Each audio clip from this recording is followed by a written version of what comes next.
Hello, class 4th B. A very good morning to all of you. I hope all of you are doing fine and healthy at your home or at your place. So, class, today we are going to begin with a new chapter of our EVS book, that is chapter number 8, and the name of this chapter is Reaching Grandmother's House. It is somehow the continuation of Umana's journey. Now she is going to reach her grandmother's house. What all she is going to experience, we are going to read in this chapter. So now let's begin with the chapter. After our long train journey, we reached Kottayam in the night. So, class, we have learned that it took 2 days to reach Kottayam, and after the 2 days long journey, they reached Kottayam at night. Valyamma's house was not far from the station, and we had to take 2 auto rickshaws to get there. So, class, the Valyamma's house that was not that much far away from the station, and they had to take 2 auto rickshaws so that they can reach there. By then, I was very sleepy and did not even wait to eat anything. So she was very tired, and that was the reason she was very sleepy, and she did not even wait to eat anything. She slept without eating. I took a bath and slept. So she had a bath and she slept. I thought I had just fallen asleep when Amma woke me up again. So, class, generally what happened when we travel from a long journey, we just sleep, and when our mothers woke up, we feel like just now we have slept and our mother woke up right now.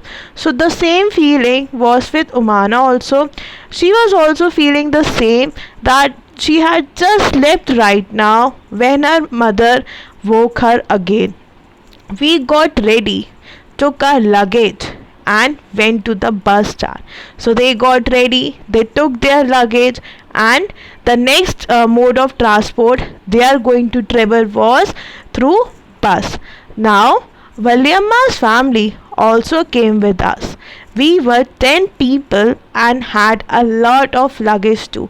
So her aunt Valyamma's family also came with them, and they were overall 10 people, and now there were so many people, so obviously there will be lots of luggage also.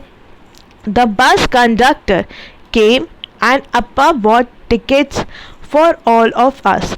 So, class, now what happened, since they are going to travel with bus, so for traveling through bus they need to purchase a ticket.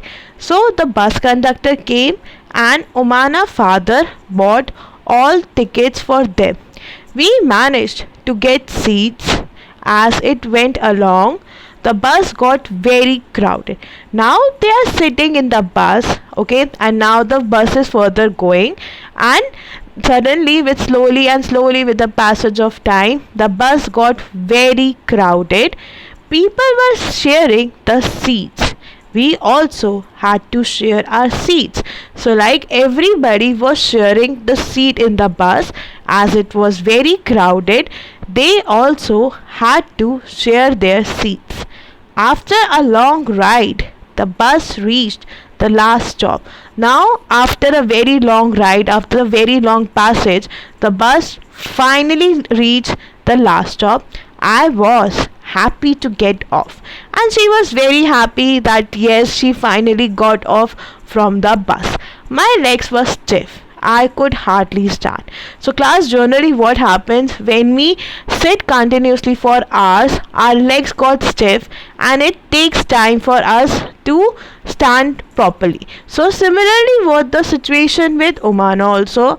Her legs got stiff because she was sitting in a bus from a long time, and she was hardly able to stand.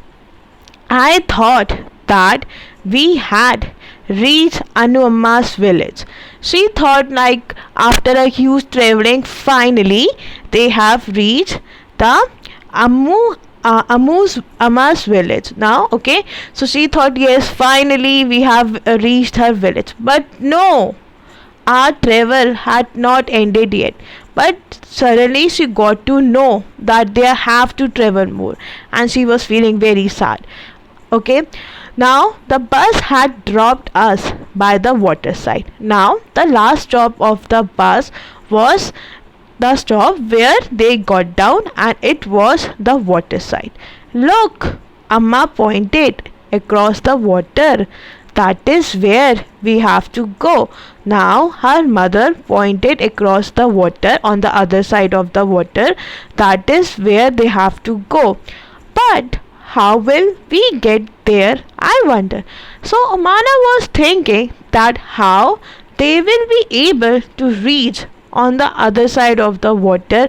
How she was having this kind of question in her mind. Just then I saw a boat coming. There is the ferry, Amma said. So just then she saw a boat coming, and the name of the boat, the people who call these boat as ferry, Amma said. Immediately a big crowd of people starting getting off. School children, men, women, all with their own packets and luggage. So she saw a very big boat, and people, children, school children, men, women, all of them were getting off from that big boat and with their luggage. Amma explained that the ferry was used by the people to cross water and reach the other side. So her Amma told the function of the ferry, that why this large ferry is used and where it is used. So it is used by the people to cross the water and reach the other side. Okay, so if you have to cross the water and if you have to reach to the other side, you have to use a ferry. As soon as the ferry got empty, the big rush started from our side. Now we got to know that people got off from the ferry, okay, and the ferry was empty. Now the people from the side, another side, also started going to there. Everyone had to pay the fare before getting on. Now unlike the bus, they also had to pay the ferry, the money for the ferry, because before they go inside the ferry. Now very soon the ferry was full. It started off again. Now the ferry was full, and we can see in this image where the people are sitting and they're going across to the another side. So you can see in the image this kind of boat is called ferry, and it got filled very soon and it started going off. I managed to get a place to stand along the railing. I saw the ripening of the still water as ferry moved. So now she was happy that she got a place for herself, so and she was able to stand along the railing, and she can see the water as the ferry was moving. It was moving smoothly on the water. The ferry was moving very smoothly on the water. There were rows of coconut trees on the banks of the river. Now she can see the coconut trees on the banks of the river. As we moved swiftly, I could see people fishing, washing, bathing, and working along the banks. So now the ferry was moving very smoothly, so she can see people are doing various activities like fishing, washing, bathing, and working along the banks of the river. Just before the sun disappeared into the water, the ferry reached the island and stopped it. Now the sun was just going down and into the river. The ferry reached the island and stopped. It was time for us to get off. Now it was the time for them to get out of the ferry. At last we reached Amu Mama's place, what a long and interesting journey it has been. So finally, after traveling from train to bus to ferry using different modes of transportation, they were able to reach the Anuma's village, and she was very happy because it was a very long and interesting journey for her. So class, please make sure you read page 60 and 61 of your NCRT book. Okay, thank you.